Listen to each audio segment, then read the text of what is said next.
Huggy, Milog, and Lily are fed in the garage. Kind of try to feed them a little separately, given that Joey has issues and the others do. And we've been trying to feed them a little slower so that they, you know, don't scarf it down. So we do. By the time one gets to another bowl, it's empty. Okay. All right, let me see how you feed Joey. Joey is our foster pug, and he has several issues of his own. The current issues are that he's food aggressive. To keep a lid on his aggression, Joey is fed separately. And if I run out of time, sometimes I put a little applesauce in his food just to moisten it, or I'll microwave it with water. I suspect that Joey's had to really fight for his food in the past, and that's why he's showing aggression when Dina goes close to his food bowl. Scott, is that your normal position when Dina's feeding? No, I feed them 5 meals and 5 breakfasts every week. During the week, Monday to Friday, you do all the feeding? Okay. He does, except Joey. You feed the ones you own, but you don't feed the foster dog? Talk to Dina why I don't feed them. All right, wait a second. You don't want to have the foster responsibilities. I don't.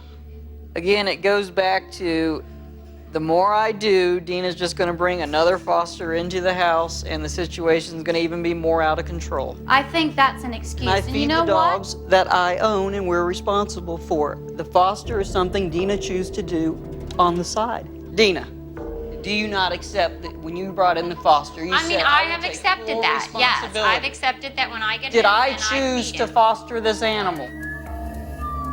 Just to prove a point, Scott is not going to feed the foster dog. Isn't it just common sense? When you have a foster, a dog that's been through hell in a puppy mill for 8 years, that you'd want to do everything in your possible power to help this dog, I think is very wrong. It's going to be hard for me to work with him. I work with fosterers. I work with dogs that have been abused. What's your point? For you to sit there and say, I feed the others, but I don't feed the foster dog because Dina was the one who wanted the foster dog, so therefore I don't feed it. You're missing the entire point. I see you sitting there on the sofa saying what you just told me. Look at you standing there with hands on your hips. God. You want me to be here because I'm going to walk out right now? Just let it go. Do you want me to be here to help you? You do what you need to do. Are you just going to sit on the sofa? I'm going to do what you want. You asked me here to help you. Please do. Every single dog, whether you've asked it to come in this house or not, is your responsibility too. Way to go, Scott. What a lot of dog owners don't realize is that the way they behave directly influences their animals, and inconsistent owners make for insecure dogs. It was difficult for me to see somebody sitting back there and saying, the reason why I don't feed this foster dog is Dina's dog. We've got a highly food-motivated dog there. And for him to see all the other dogs getting fed and not him being fed is actually extremely damaging to him and can cause more anxiety. All the dogs need to be fed at the same time. That means not being discriminating because one person wanted the dogs and the others didn't. If it makes it better for Joey, we can work that out. Okay. You have anything to say? No, I agree. I'm more than happy to help Dina. With Scott and Dina now working together, training continues back at the house. Victoria's next goal is to take the heat out of the dog's feeding frenzy. These bowls are designed so that it breaks up the food a little bit, so it's actually the dogs eat a little slower. I want Scott and Dina to create a calmer environment around feeding time. You feed Huggy first, don't you? All right, well, I'd like you to make her sit. Wait. Huggy, free. Now let's do it with the next dog you feed. Lily, sit. Well, Lily's doing a good job. They can get their faces in these. Yeah. Never seen you all go so slow. Much less frenzied. I love it. Okay, great. Let's go and feed Apple. Okay. And Joey. Joey is showing signs of food aggression, so I want to change the way he is fed. I think it's better that he comes out of his crate because sometimes small areas can exacerbate aggressive response. I had the opportunity to work with Joey, and I literally started off holding the bowl and putting my hand inside the bowl.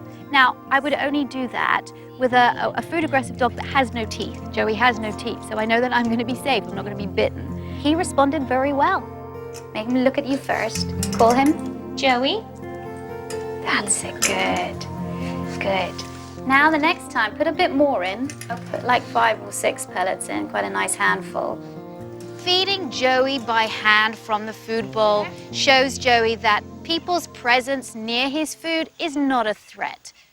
Okay, Scott, could you come and take over this feeding? I think Dina and Scott need to share the responsibility of looking after their dogs. I don't think it's going to be a 50-50 split, but I think Dina needs to do less and Scott needs to do more. That's it. Take your hand out, hold the bowl, and now you can just pet him a tiny bit. I think in the puppy mill, he never really had to eat around humans. I think they just stuff his food in the crate and then leave. So when a human does come near his food, he gets defensive, protective of it. Now you're building up trust. And after a while, he's going to be associating people with his bowl as a good thing rather than a bad thing. You can pour the rest in. There you go. I definitely had a big part with Scott not helping as much. This has helped me to realize that he is definitely capable of helping more with the dog.